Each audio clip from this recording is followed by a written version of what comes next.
Bom dia, meus irmãos e irmãs. Hoje, dia 7 de agosto de 2022, domingo, começando mais um estudo do Evangelho segundo o Espiritismo do Grupo Espírita Francisco de Assis, de São Pedro da Aldeia, Rio de Janeiro.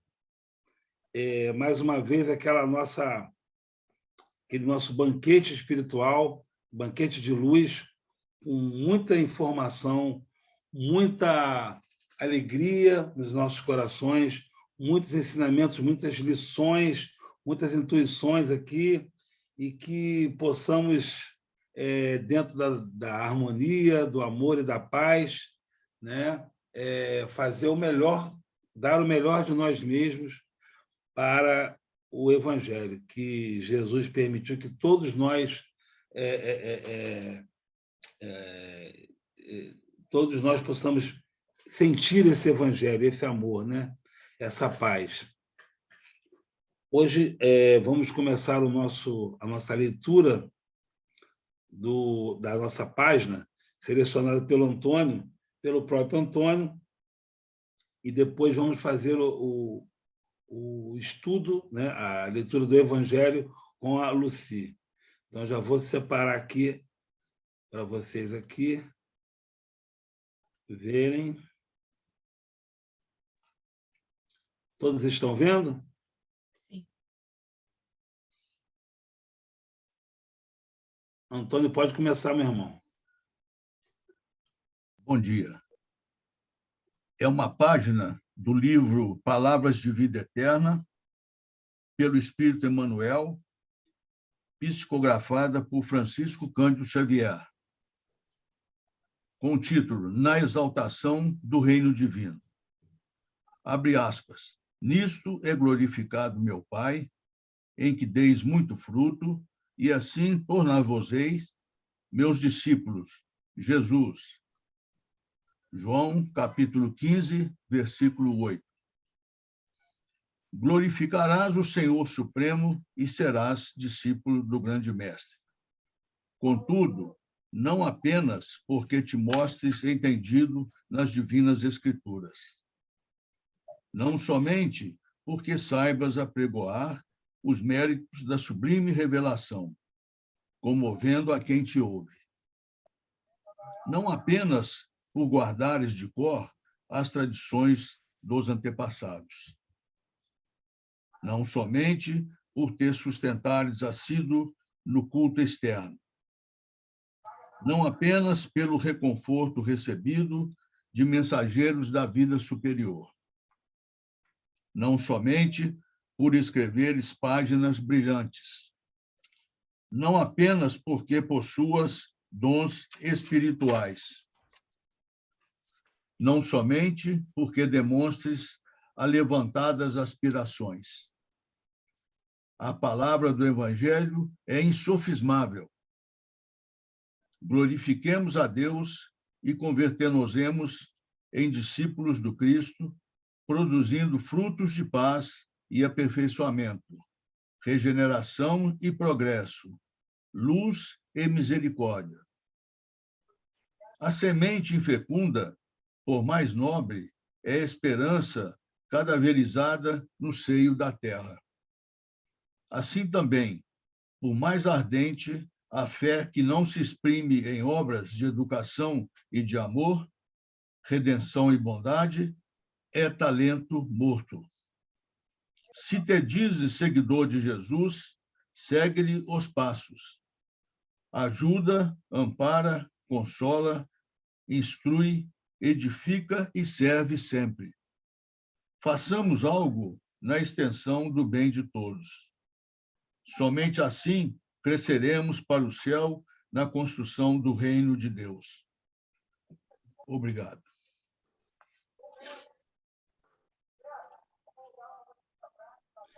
Gratidão, Antônio. Muito obrigado pela sua leitura aí. Excelente seleção da página. Muito obrigado. Muito obrigado. Dá os boas-vindas aí a quem acabou de chegar. Gostaríamos de pedir ao nosso irmão Lenilson para fazer a nossa prece inicial, por gentileza. Então, vamos, meus irmãos, nessa nova oportunidade que Deus concede a cada um de nós, de criar essa atmosfera do Evangelho em nossos lares, em nosso ser. E quando cada um de nós faz esse movimento, nós estamos colaborando com Jesus, porque os nossos irmãos do lado espiritual, que também vivem conosco, que eles abrem-se essa oportunidade para entrar em contato com esse Evangelho de Jesus. E isso vai aquecendo as nossas almas, trazendo a cada um de nós essa fé, essa esperança que cada um de nós precisa para viver, independente do momento em que cada um está.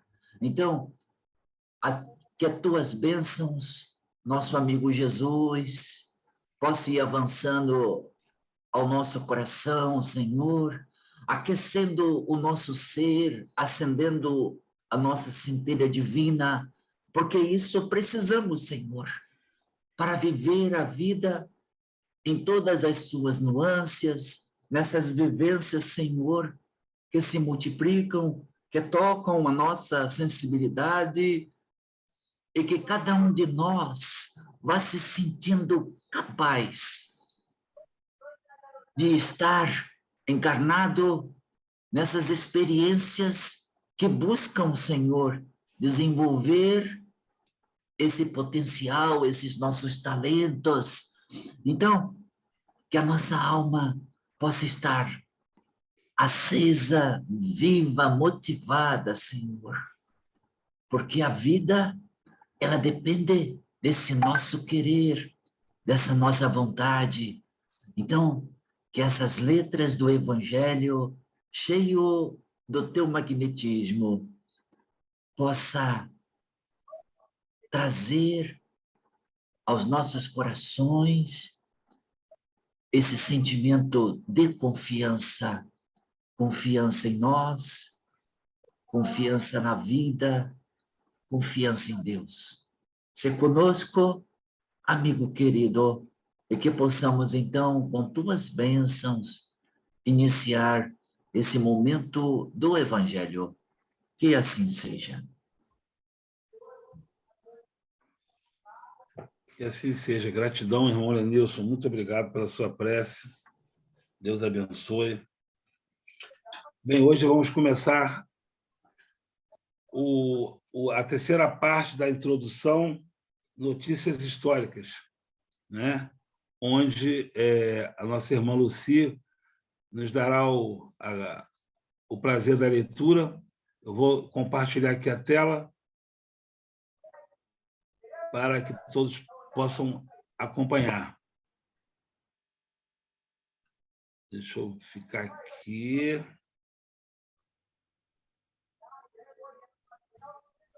Um pouquinho, espera aí.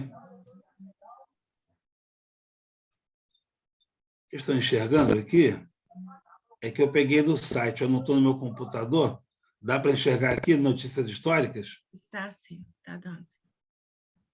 Peguei do site o Kardecpedia, que é um site maravilhoso, aliás, para pesquisas de estudos é muito bom. Irmã Lucy, quando você quiser.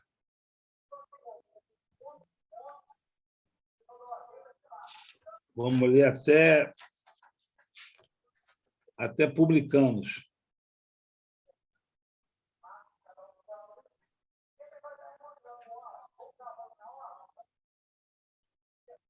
Lucy?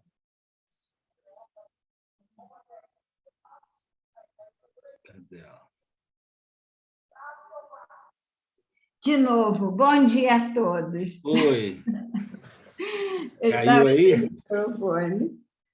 Para bem se compreenderem algumas passagens dos evangelhos, necessário se faz conhecer o valor de muitas palavras nelas frequentemente empregadas e que caracterizam o estado dos costumes e da sociedade judia naquela época.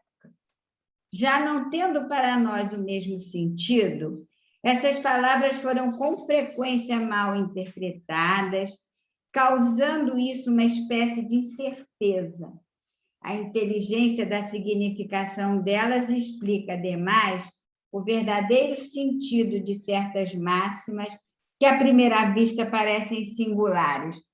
Eu estou lendo os livros da Amélia Rodrigues, que eu gosto muito, que é uma poetisa realmente, né?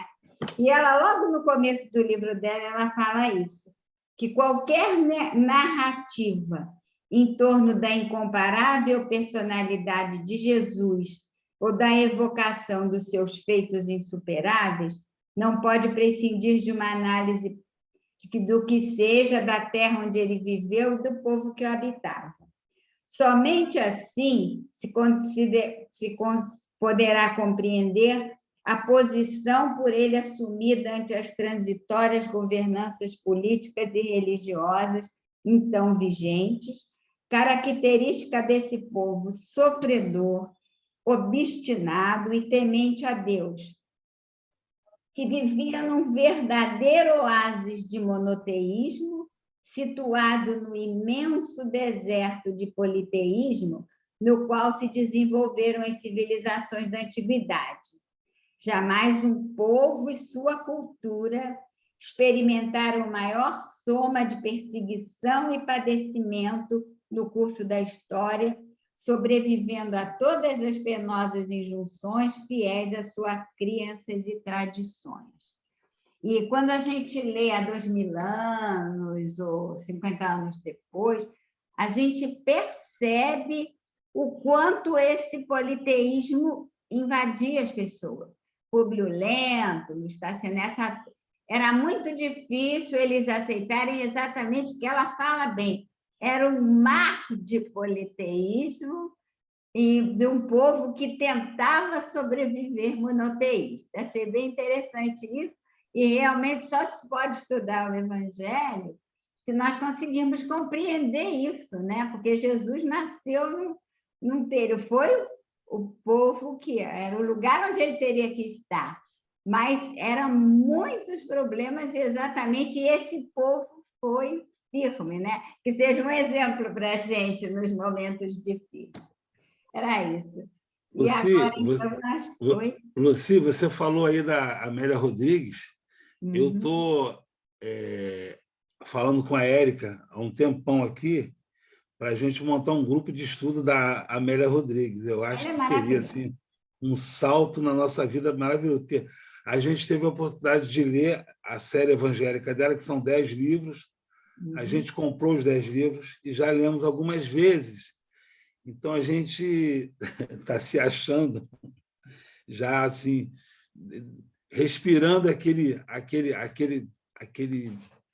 momento, né, da história da Terra, onde Jesus ensinou para a gente tanta coisa, né? E a gente queria fazer um grupo de estudo, quem sabe, né? Conversa depois com o pessoal do grupo, né? Montar um outro grupo, outra hora, né? Quem sabe consegue fazer isso. É porque ela não só ela conta a história, mas ela faz os comentários de uma maneira especial, assim. É uma poetisa, ela tem...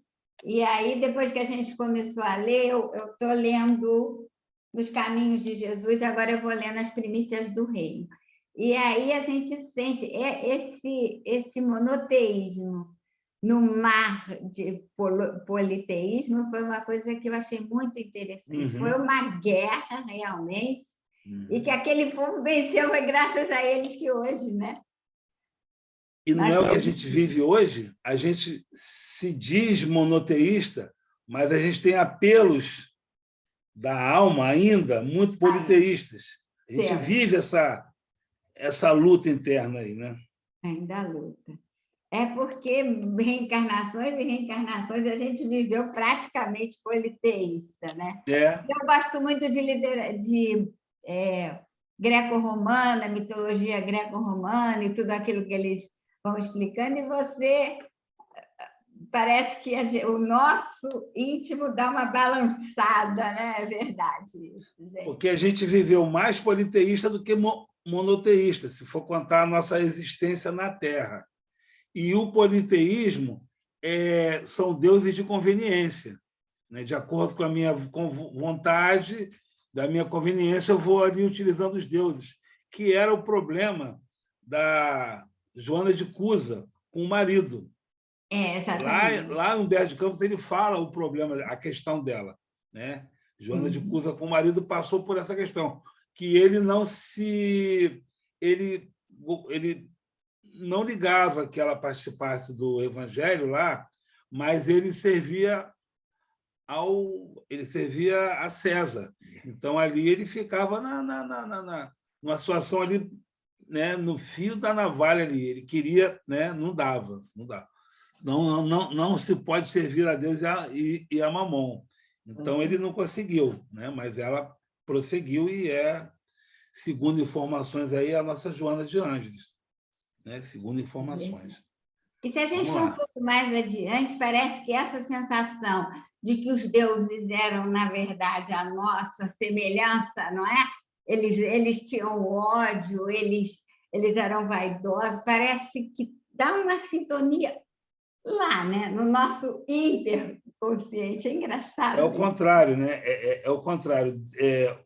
Deus criou o homem à sua semelhança, mas aí o homem criou os deuses à sua semelhança. A sua semelhança. E a gente quer botar Deus ainda dentro do nosso copo, né? Um mar dentro de um copo, né? Impossível, né? Impossível. Deus fica zangado, Deus não gosta. Será que ele gostou disso?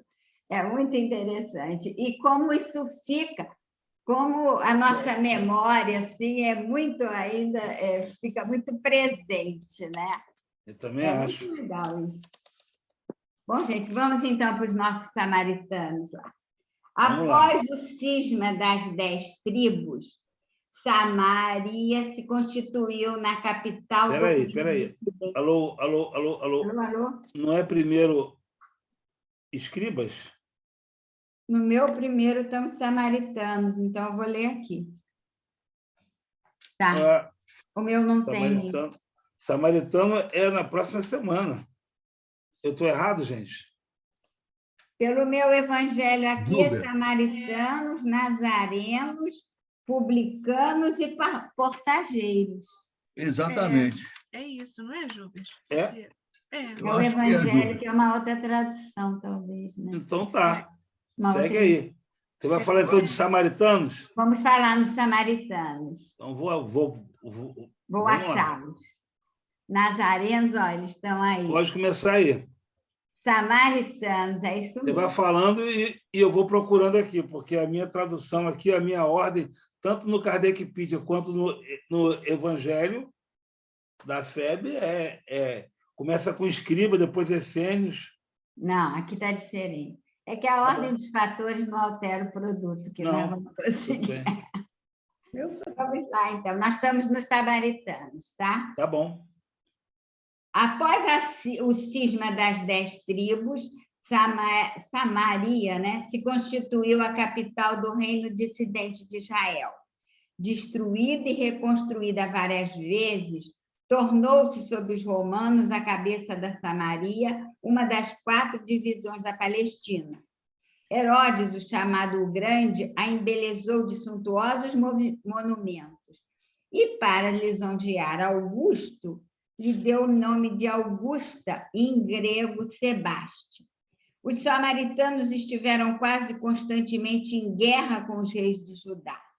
A versão profunda, datando da época da separação, perpetuou-se entre os 2 povos que evitavam todas as relações recíprocas. Aqueles que, para tornarem maior o cisão e não terem de vir a Jerusalém pela celebração das festas religiosas, construíram para si um templo particular e adotaram algumas reformas. Somente admitiam o Pentateuco, que continha a lei de Moisés, e rejeitavam os outros livros que a esse foram posteriormente anexados. Seus livros sagrados eram escritos em caracteres hebraicos da mais alta antiguidade. Para os judeus ortodoxos, eles eram heréticos e, portanto, desprezados, anatematizados e perseguidos, O antagonismo das duas nações tinha, pois, por fundamento único a divergência das opiniões religiosas. Se bem fosse a mesma origem das crenças de uma e de outra, eram os protestantes daquela época. Ainda hoje, se encontram samaritanos em algumas regiões do Levante, particularmente em Nablus e em Jaffa. Observam a lei de Moisés com mais rigor do que os outros judeus, e só entre si constroem alianças, contraem alianças. É isso aí, gente, somos samaritanos.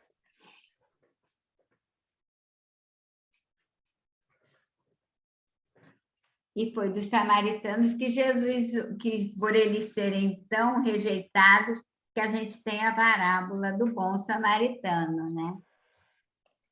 Sim. Que era alguém que ninguém gostava, mas que foi quem atendeu aquele que estava doente, precisando de auxílio, né? Nem o doutor da lei, nem o levita, ninguém quis saber, mas o samaritano. Mas eles aceitavam realmente a lei mosaica, com todos o seu olho por olho e dente por dente. Só aceitavam um Pentateuco, no caso, que é a Gênese, né? Que é as origens, o Êxodo do Egito, o Levitício dos levitas e sacerdotes, Números dos recenseamentos dos hebreus e Deuteronômio, que é a segunda lei. Então, esses 5 livros iniciais da Bíblia são os livros que eles adotavam, que os samaritanos adotavam.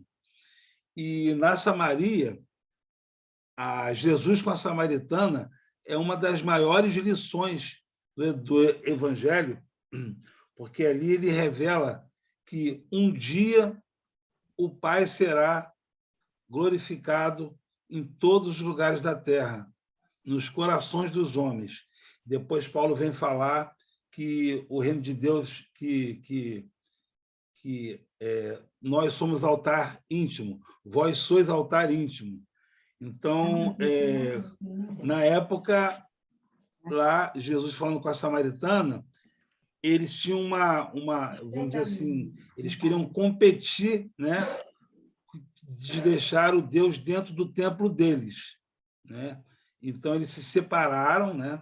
As tribos brigaram, as 12 tribos de Israel, e ali os samaritanos tinham ali queriam fazer assim, Deus está conosco aqui, né? E os outros, Deus está conosco lá.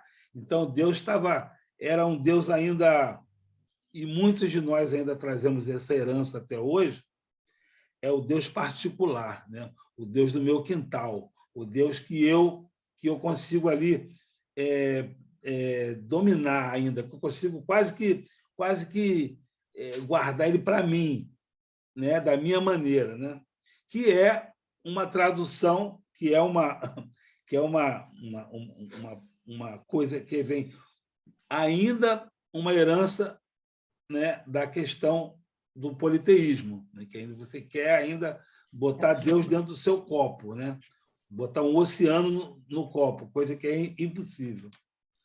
Alguém quer fazer algum comentário sobre os samaritanos? No fundo, Jesus buscava assim resgatar os samaritanos para a sociedade da época, já que os judeus os afastaram, né, das convivências. Por quê? Simplesmente porque eles tinham alguns pensamentos diferentes. E aí, olha só como é que a falta de liberdade, não é, impulsionou eles até a construir um próprio templo na Samaria, né? Porque antigamente as festas eram lá em Jerusalém. Mas como havia essas dissidências todas, eles acabaram construindo um templo lá na Samaria. É interessante isso porque, no fundo, nós seres encarnados, a gente quer liberdade, né? Então, quando você é livre para pensar, para refletir, para fazer as suas escolhas, a confiança que você vai gerando dentro de si é muito maior.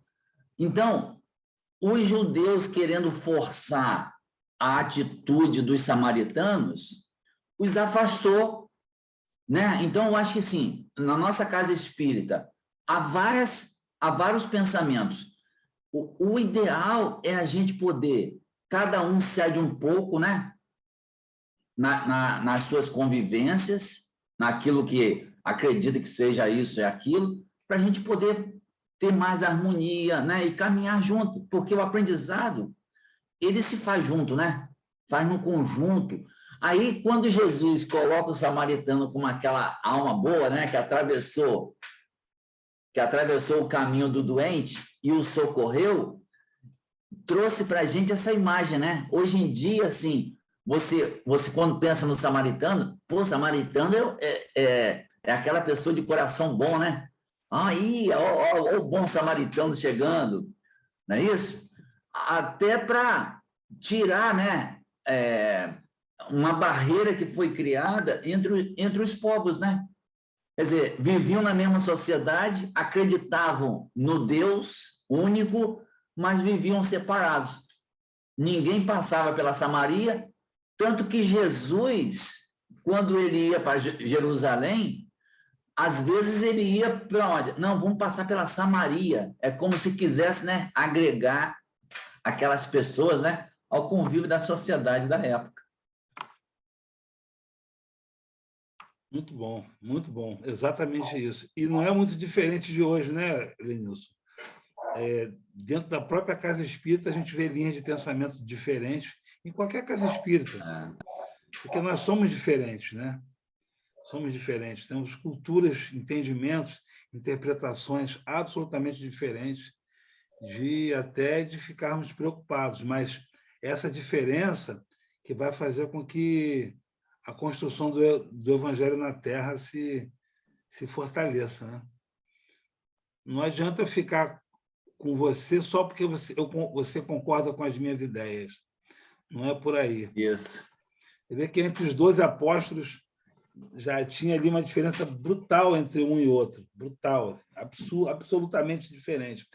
E no Evangelho Nascente, como Pedro era diferente de Paulo, como era diferente, e de Tiago, como era diferente. Quem lê Paulo e Estevão sabe a luta que era para manter aquela Casa do Caminho em pé, né? É uma luta aquilo, né? Cada um pensando de uma forma. Você vê que a religião, o nome, né? Não, deixa eu ir na boca. É religar a nossa alma a Deus.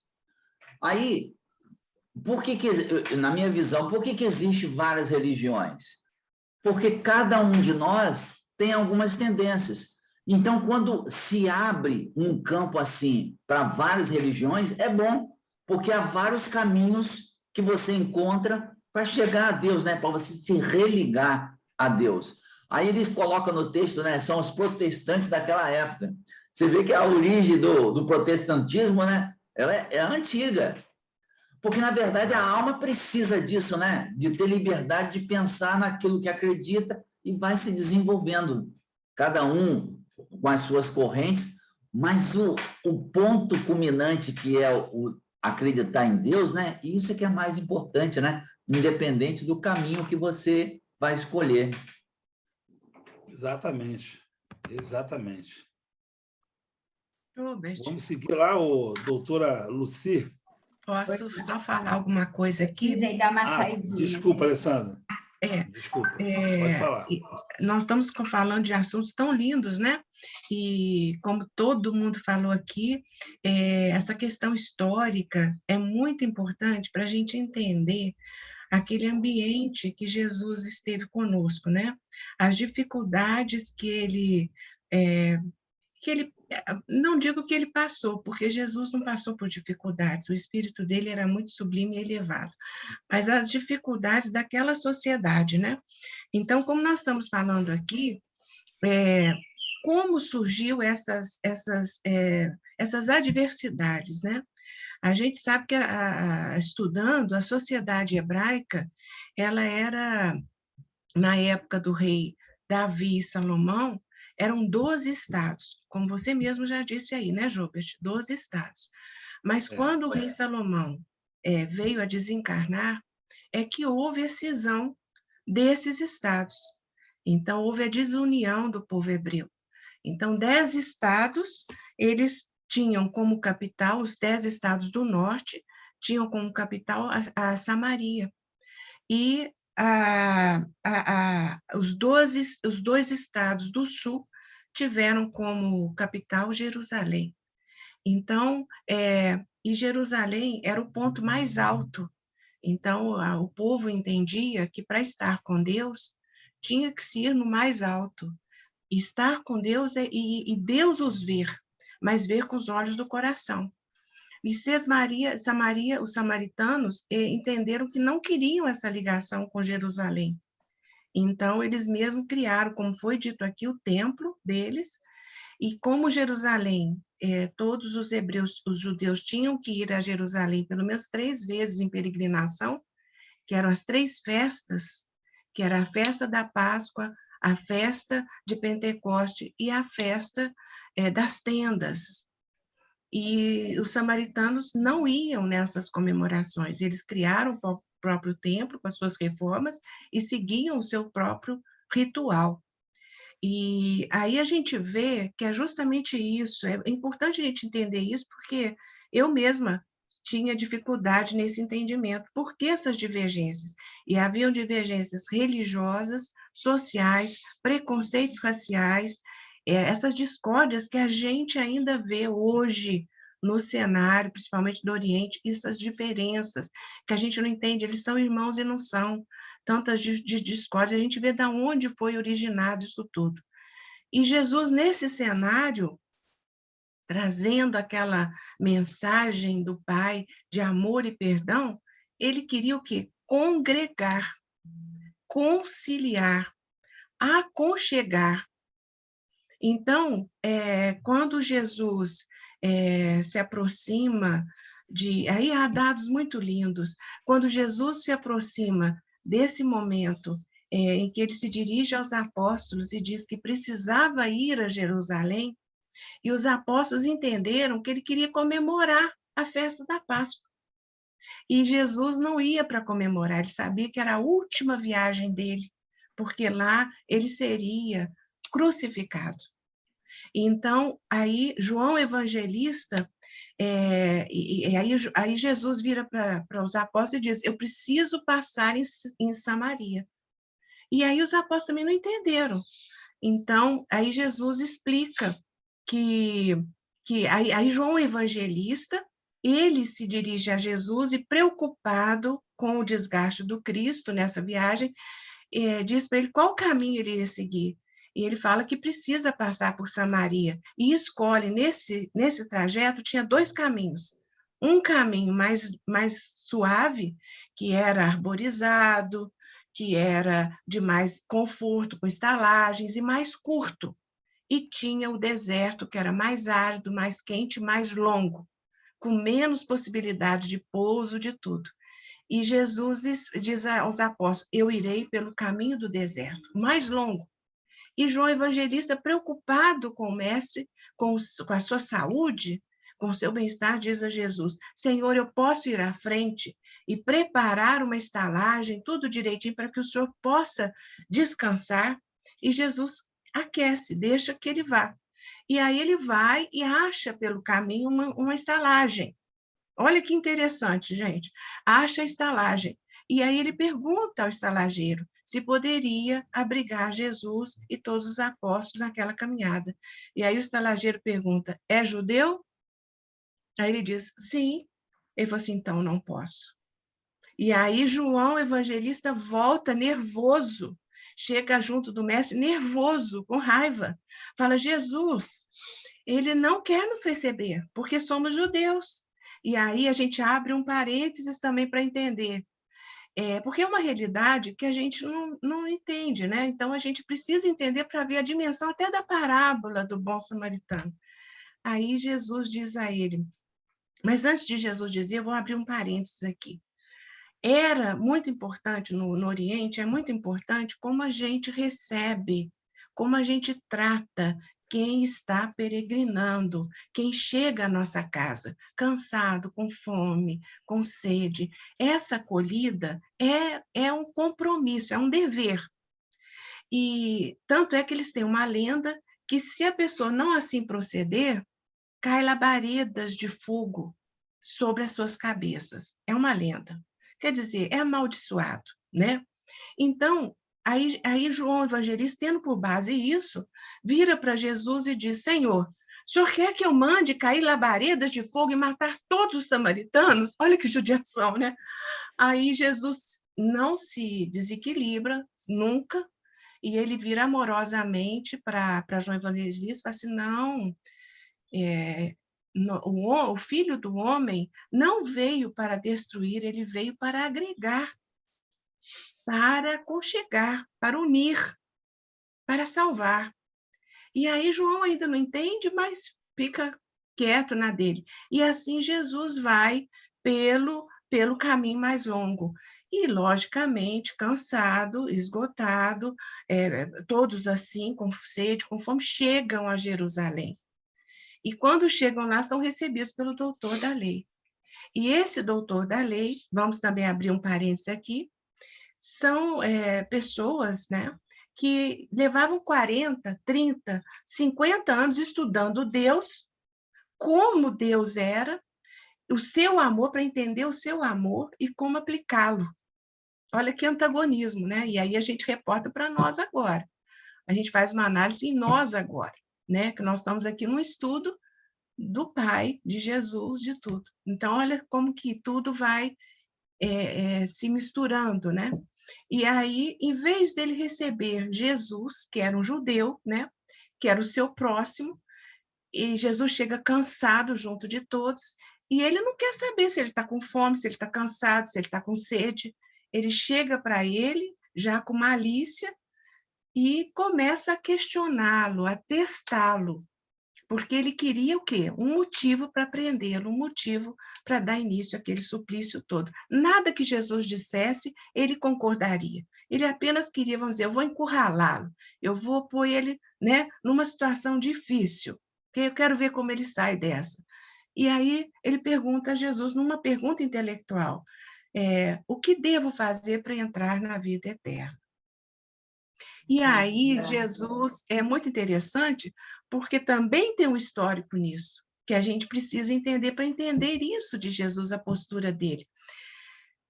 Esses doutores da lei, está em Isaías, eles também sabiam que um momento, olha que interessante, isso não é novidade de agora, a terra ia ser um lugar de paz, um lugar bom, ia melhorar. E aí eles já queriam estudar como entrariam nesse mundo. E eles estudando isso, eles tinham 600, eu vou até conferir aqui, mas é isso mesmo, eles tinham 613 mandamentos. E aí, então, eles instituíram que para entrar nessa terra maravilhosa, nesse reino de Deus, teria que cumprir esses 613. E aí eles falaram, mas como? Isso é impossível. Como eu vou, né? E aí eles começaram estudando, vendo que era impossível, ninguém entraria, como todo mundo cumpriria aquilo tudo. Então, eles resolveram diminuir isso. Como podia diminuir? E aí instituíram, se conseguissem 10 mandamentos, que é o de Moisés, já estaria bom. Mas mesmo assim, no estudo, eles viram que era difícil. E então, nesse momento, surge o sábio Hilelo, que é avô de Gamaliel, mestre de Paulo, e institui que seria importante apenas um mandamento, 2 no caso.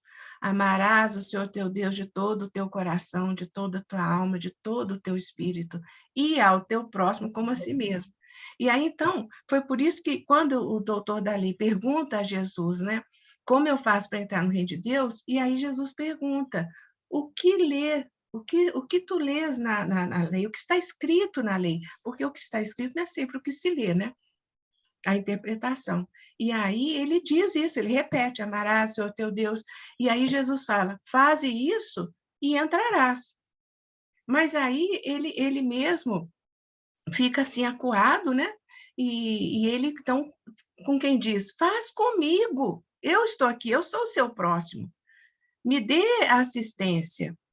E aí, nesse momento, Jesus conta a parábola do bom samaritano, que passa o Levi, que passa o sacerdote, quer dizer, autoridades religiosas que estudam Deus, que estudam o amor. Por que não pararam? Por que não se condoeram? Por que não sentiram carinho por aquele que está todo machucado na estrada? E aí passa o samaritano, que todo mundo hostiliza, e esse tem para com ele o carinho, o amor e a solidariedade de um verdadeiro irmão. Ele passa azeite, né, nas feridas, que é para anestesiar, passa o vinho, que é um antisséptico, e dá uma estalagem para ele se recuperar, pagando essa estalagem.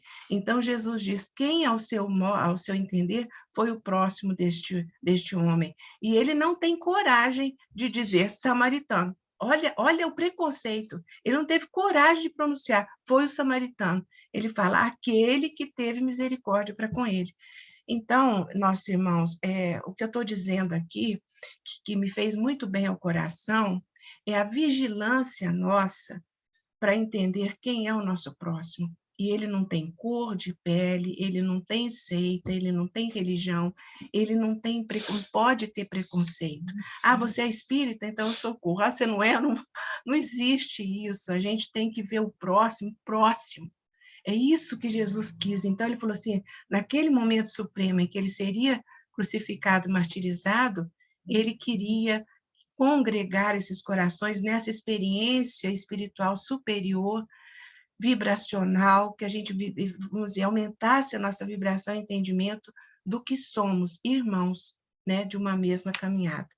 Muito obrigada, desculpe se eu me estendi um pouco, mas eu achei muito bonito essa colocação toda, tão esclarecedora.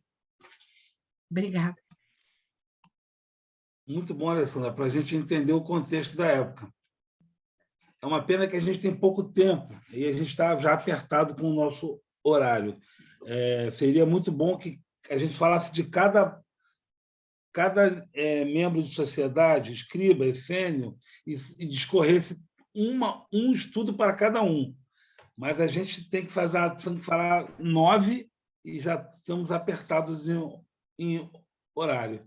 Mas a tua fala deixou bem claro e contextualizou para a gente que está hoje, né, 2022 anos depois, entender aquele contexto daquele povo daquela época.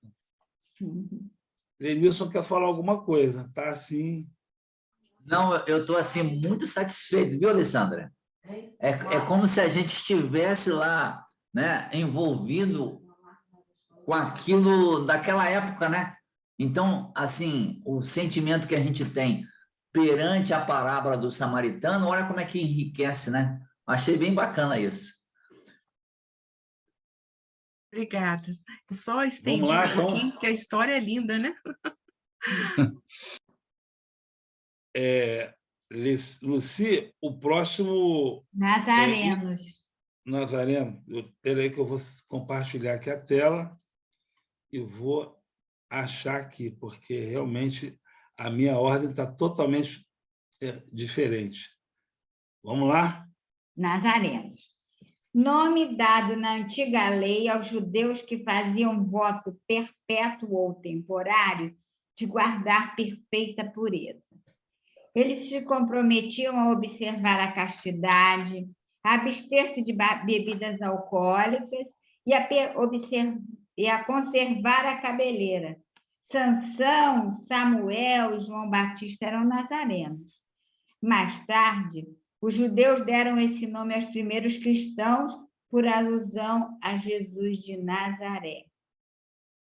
Também foi essa a denominação de uma seita herética dos primeiros séculos da era cristã, a qual, do mesmo modo que os ebionitas, de quem adotavam certos princípios, misturava as práticas do mosaísmo com os dogmas cristãos. Seita essa que desapareceu no século IV. Muito bom. Qual é o próximo, Luci? O próximo são os publicanos. Ah, tá. Então já está aqui. Não é Portageiros, não? Fornageiros é depois. Então Ó, não a tinha. ordem que a Luci... Rosângela, a ordem que a Luci está é uma ordem que eu não tenho aqui no meu livro. Então, eu estou respeitando a leitura dela e estou disponibilizando aqui para todos o que ela está lendo, tá? Depois eu vou ter que ver o que a gente não leu para poder fazer um entendimento aqui. Tá bom? Esse meu aqui é edição histórica, não sei. Publicanos. Eram assim chamados na antiga Roma os cavalheiros arredatários das taxas públicas, incumbidos da cobrança dos impostos e das rendas de toda espécie, quer em Roma mesmo, quer nas outras partes do império. Era como os arrendatários gerais e arrematadores das taxas do antigo regime na França, e que ainda existem em algumas regiões.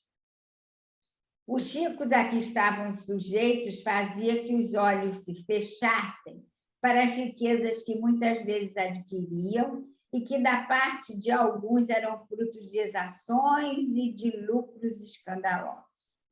O nome do publicano se estendeu mais tarde a todos que superintendiam do dinheiro público e aos agentes subalternos. Hoje, esse termo se emprega em sentido pejorativo para designar os financistas e os agentes pouco escrupulosos de negócios. Diz-se por vezes, ávido como um publicano, rico como um publicano, com referência à riqueza de Malquilate. De toda a denominação romana, o imposto foi o que os judeus mais dificilmente aceitaram e o que mais irritação causou entre eles. Daí nascerem várias revoltas, fazendo-se do caso uma questão religiosa, por ser considerada contrária à lei. Constituiu-se mesmo um partido poderoso, a cuja frente se pôs um certo Judá, apelidado Gaulonita, tendo por princípio o não pagamento do imposto.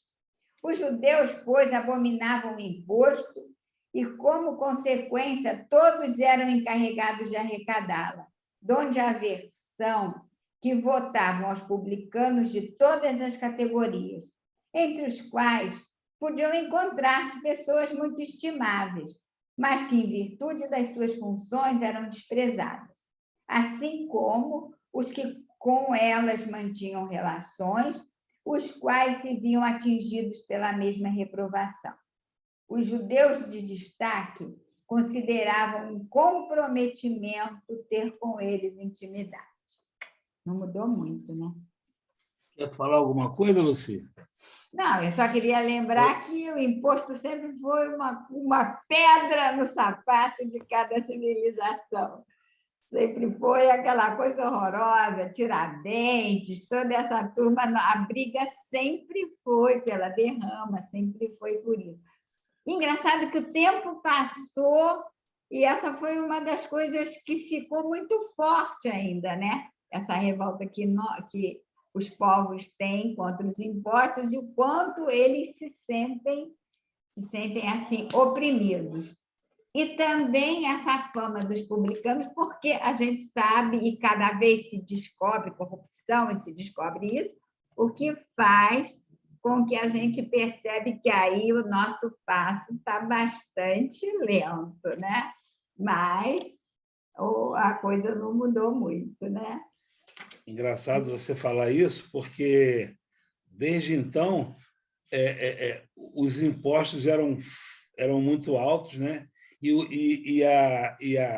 As taxas eram muito altas e os objetivos para serem empregados esses impostos nunca chegavam no seu destino ou eram muito pouco utilizados, enriquecendo todos o que os cobravam, sobretudo a corte, né? Sobretudo os imperadores, os reis. E aí a gente vê a figura do Zaqueu, que era chefe. Se o publicano era odiado, o chefe dos publicanos, que era Zaqueu, era...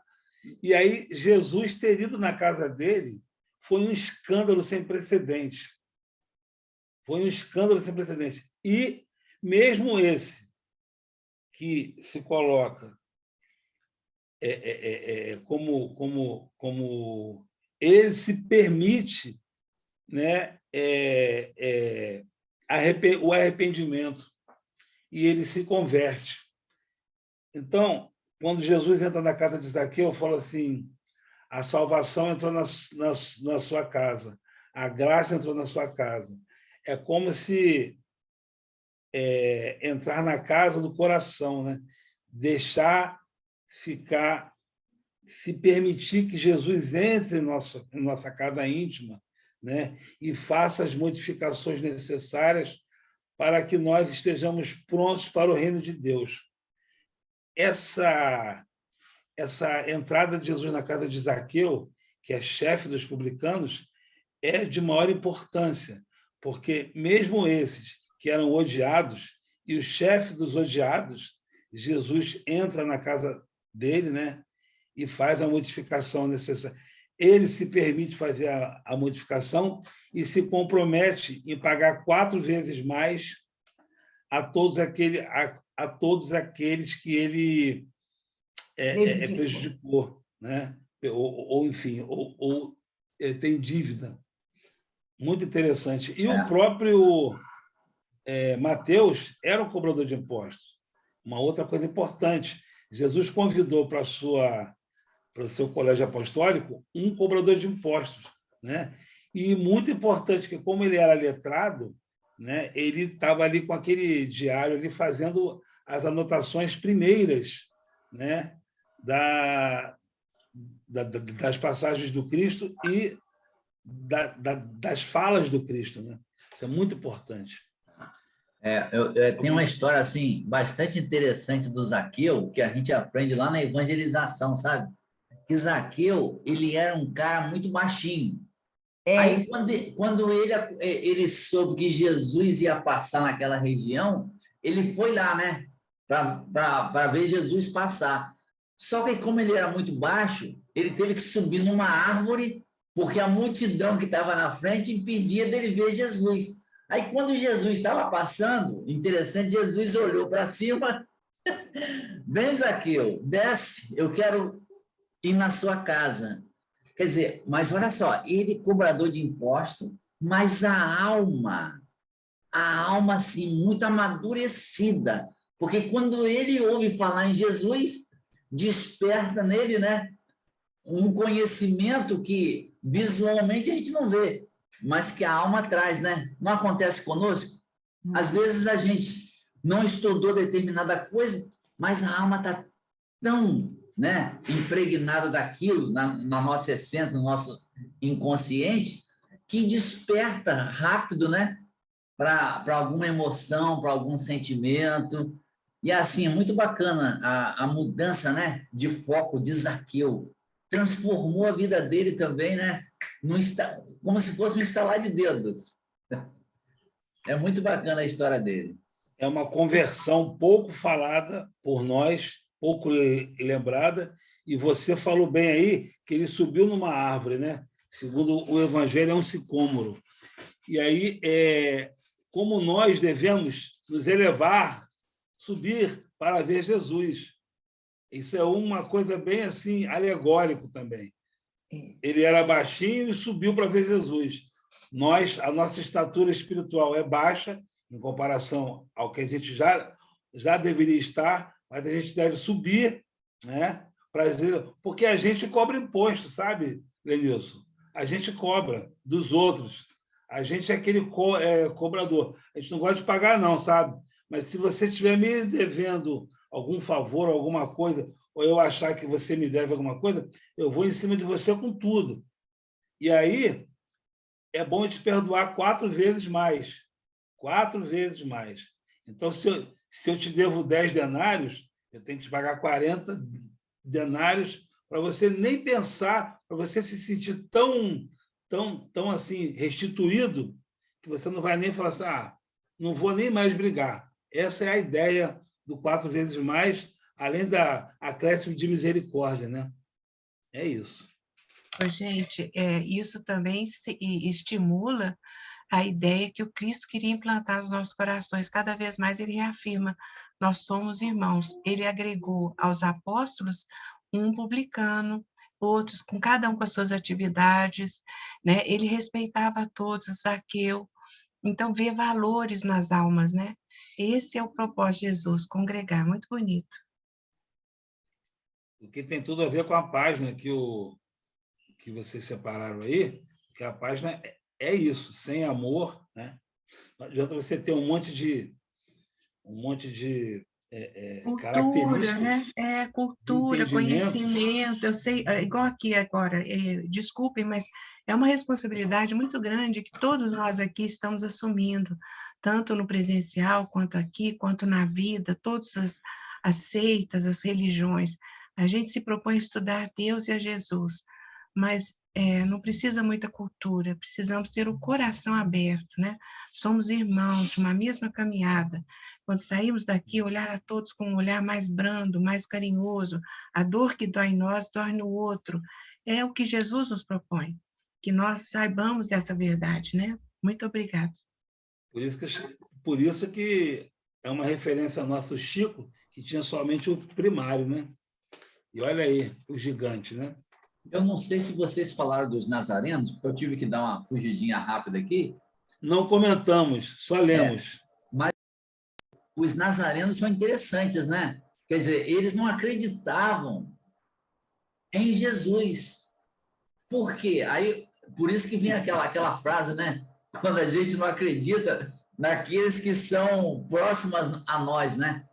Mas é interessante que, se a gente colocar as pessoas mais próximas de nossa vida, são as mais importantes para a nossa encarnação. São aqueles que a gente tem que tratar com mais cuidado, porque se Deus os colocou perto a nós, tem motivos, né?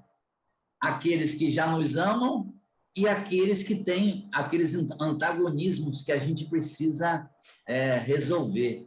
Então, olha como é que é importante a presença dos familiares, dos amigos mais próximos, daqueles que trabalham conosco, para que a gente possa, assim, começar a enxergar neles potenciais de troca, né? De vivências.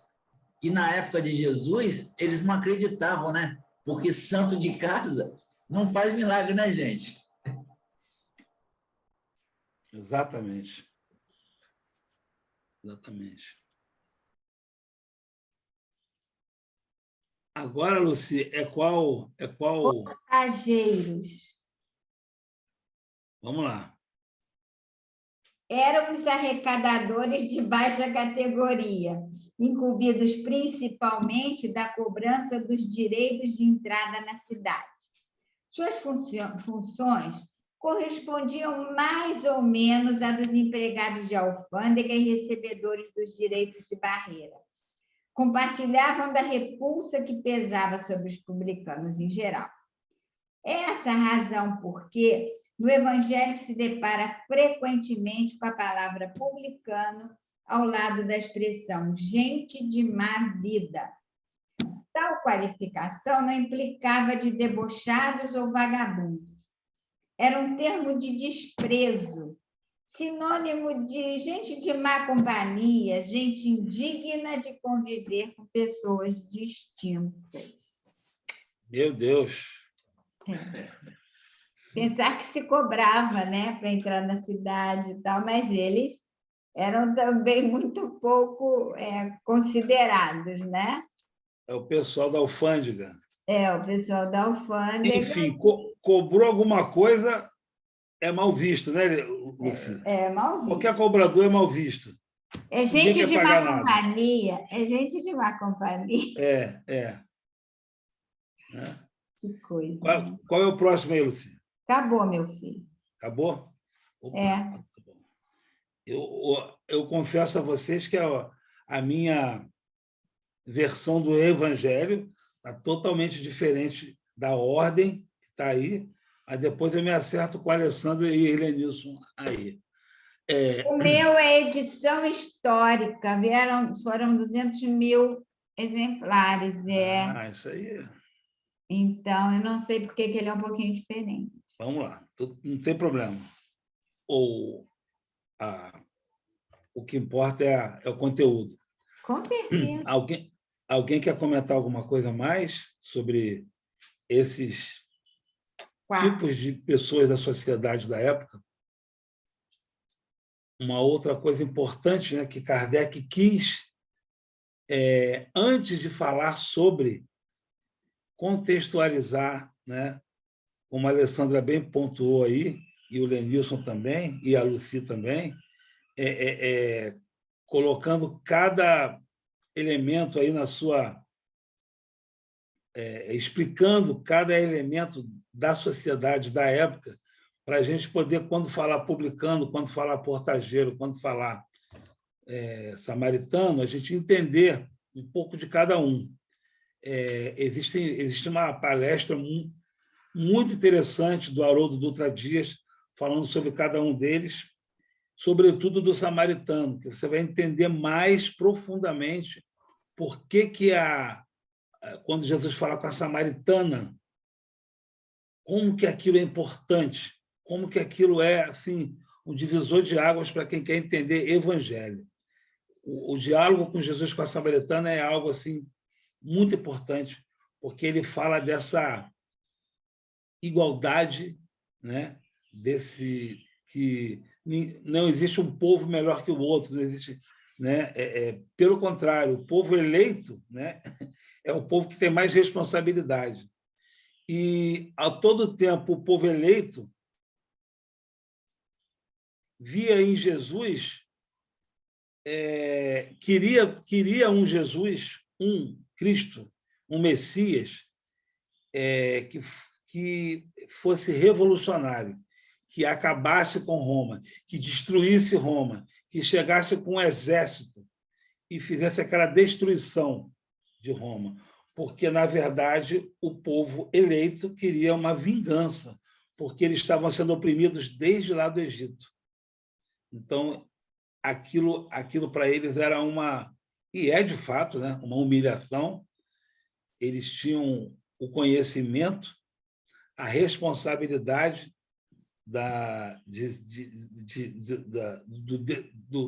aceitação do Deus único, e é ali por onde que Moisés pôde se manifestar, através de Moisés para esse povo, né?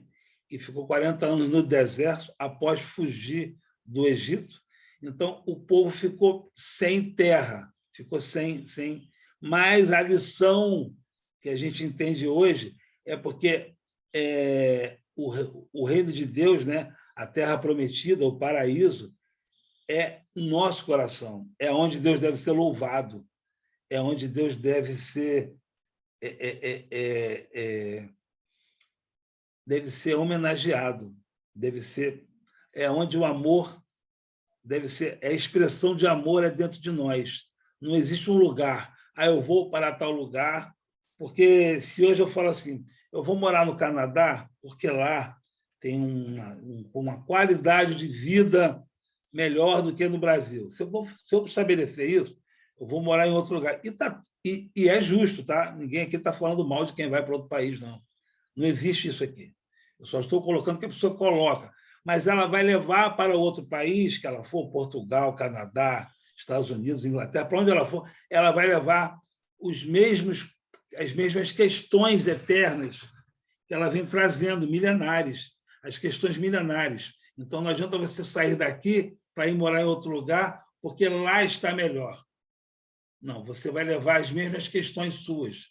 E a questão do paraíso, da terra prometida, é a mesma coisa. Hoje se brinca muito na internet, porque a distância de onde Moisés estava até para onde ele foi, 6 dias resolvia. Ele ficou 40 anos. Aí o pessoal está brincando, não tinha GPS na época. É muito interessante essa provocação. Justamente ele ficou dando voltas e para passar uma geração, outra geração, né? Para que aquelas leis, aquele entendimento fosse fortalecido, né? Quisesse uma base de sustentação. Por isso que a Alessandra falou da festa das tendas, A festa das tendas era uma semana. Uma semana de você botar uma tenda fora da sua casa e você viver como se fosse na época em que Moisés estava conduzindo o povo os 40 anos no deserto. Também não faz isso. É uma homenagem, né? É uma reviviscência daquele momento deles. Eles estavam sem moradia, sem terra para ficar, eles ficavam andando, né? E aí eles tinham que botar as barracas para dormir. Então, você botava as barracas fora da sua casa e ficava uma semana ali vivendo como se fosse na época. Mesmo tendo os recursos dentro da sua casa, você não podia usar. Era um momento de você entregar a sua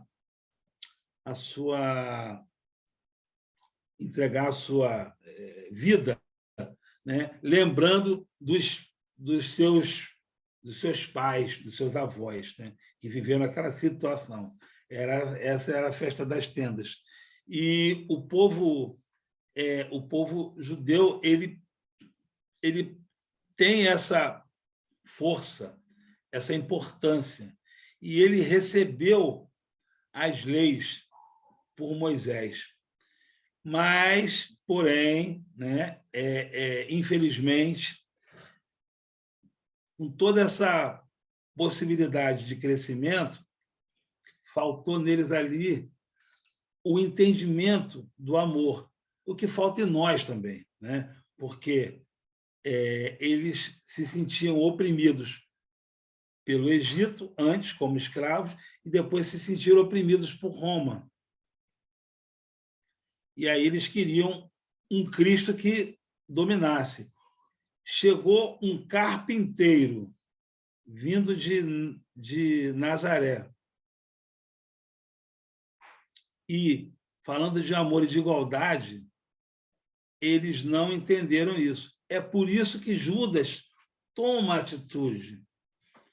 Ele, lá no capítulo A Ilusão do Discípulo, Humberto de Campos escreve bem o que é Judas, que ele quer resolver a coisa da maneira dele. Não, eu vou deixar Jesus para resolver as coisas espirituais, eu vou me aliar aos militares, eu vou ser o cara que vai tomar a frente e dominar os romanos.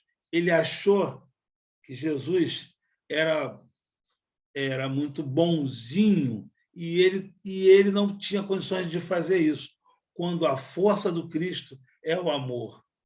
A força que ia mudar toda a sociedade e que está mudando é o amor de Jesus, do próprio Cristo. E aí, por isso que ele faz aquele movimento, porque ele amava Jesus, a ponto de querer tomar a frente. E aí, a gente tem que fazer uma reflexão nas nossas atitudes, e tem tudo a ver com o texto inicial, o que a gente está fazendo da nossa vida, entendendo hoje, 2022, o Evangelho de Jesus sendo traduzido, sendo reexplicado, sendo entregue para a gente por Kardec e pelo grupo que ele trabalhou na época, e pelos espíritos superiores, sendo cada vez traduzido, cada vez mais explicado, mastigado para a gente. E o que a gente está fazendo com esse conhecimento, com essas intuições, com essa explicação, né? O que a gente está fazendo? Como é que a gente está conduzindo a nossa vida? Eu acho que essas reflexões, né, desses povos, veja como nós temos identidade, como a gente se identifica com as características dos povos da época, de não querer pagar os impostos, né? De querer resolver as coisas na força. Como que a gente ainda tem essa coisa em nós, né? Alguém quer comentar mais alguma coisa? Não? Então, estamos encerrando mais um estudo maravilhoso, espetacular, uma bênção, um banquete de luz. E semana que vem o nosso estudo será a nossa página, né? Será feita pela Aline e o estudo será a leitura do Evangelho a partir do parágrafo 11º, da Rosângela. Ok? E para finalizar hoje, quem poderia fazer a prece?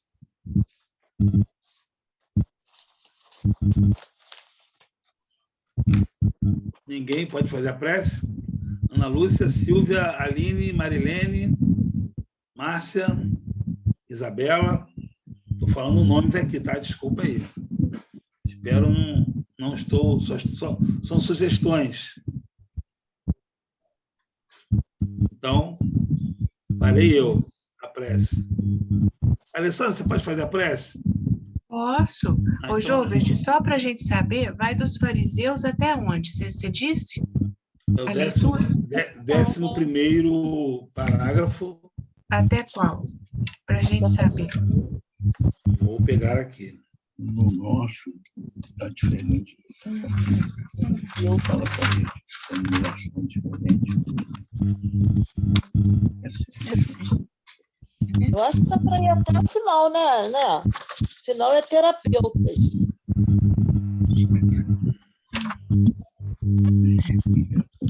Até os terapeutas. Fariseus, até quando você quer? Aí termina no terapeuta. Termina no terapeutas? Sim, sim. Vamos lá. Fariseu, Fariseu deve ser terapeuta. Então tá. É porque para Fariseu todos deve ser saberem, terapeuta. nós temos a classificação, né? Do 11º ao 20º parágrafo. Isso. Tá bom? Tá ótimo. Vamos então vibrar, né? Com o Jesus. Vamos vibrar. Senhor Jesus, nosso mestre querido, nosso caminho de luz. Vós bem disseste, eu sou o caminho, a verdade e a vida. E é assim que nós nos sentimos, Senhor. Encontrando o caminho, encontrando a verdade, encontrando a verdadeira vida. Obrigada por essa manhã de luz em nossos corações, que nos estimula ao bem, ao que é bom, ao que é justo. Nos estimula a vencer a nós mesmos, a exterminar toda e qualquer exceção, todo e qualquer preconceito. Não existe limites para o amor. O amor salva, o amor constrói, o amor aconchega. Somos todos irmãos de uma mesma caminhada. Que possamos, Senhor, envolvidos pelas vibrações do alto que nos chegam a todos, praticar o Teu Evangelho na primeira pessoa que cruzar o nosso caminho, abraçá-la com olhar, envolvê-la com o nosso amor e compreensão, e assim, Senhor, começar a conhecer o que é o verdadeiro amor, quem é o nosso próximo, quem está conosco. Somos todos irmãos, a humanidade inteira é o nosso próximo. Senhor, obrigada por esta manhã tão importante, na evolução, no crescimento dos nossos espíritos comprometidos convosco. Que essas vibrações alcancem a todos os lares que nós representamos, a todas as almas e irmãos nossos que não puderam compartilhar desta festa espiritual que se fez hoje. Envolvendo também, Senhor, a todos os corações que dizem que não te conhecem, mas que o Senhor os conhece tão bem e os afaga com o teu amor e a tua proteção. Envolvei a todos que sofrem, os aflitos, para que a esperança e o teu amor alimente as suas almas. O planeta chama, o planeta clama, o planeta sofre, Senhor, mas o Senhor está conosco. E é essa a grande vantagem, é isso que nos sustenta e nos dá força para seguirmos, sempre em tua direção, para a frente e para o alto. Obrigada, Senhor, pedimos a proteção sempre contínua e a vossa permissão para encerrarmos o estudo que nos fez tão bem ao coração, ao espírito. Que assim seja, hoje e sempre, graças a Deus.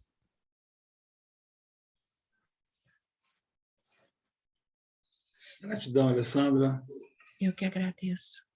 Meus irmãos, muito obrigado mais uma vez pelo excelente estudo, obrigado pela companhia. Vamos manter o nosso nossa frequência aí no bem, no Evangelho, no amor, na paz, na misericórdia, aplicando em nosso dia a dia os ensinos do Mestre. Bom domingo para todos. Bom domingo, Bom muito domingo. obrigada, viu? Fiquem com Deus, uma boa semana. Gratidão. Boa Gratidão. noite. Obrigada. Que assim seja.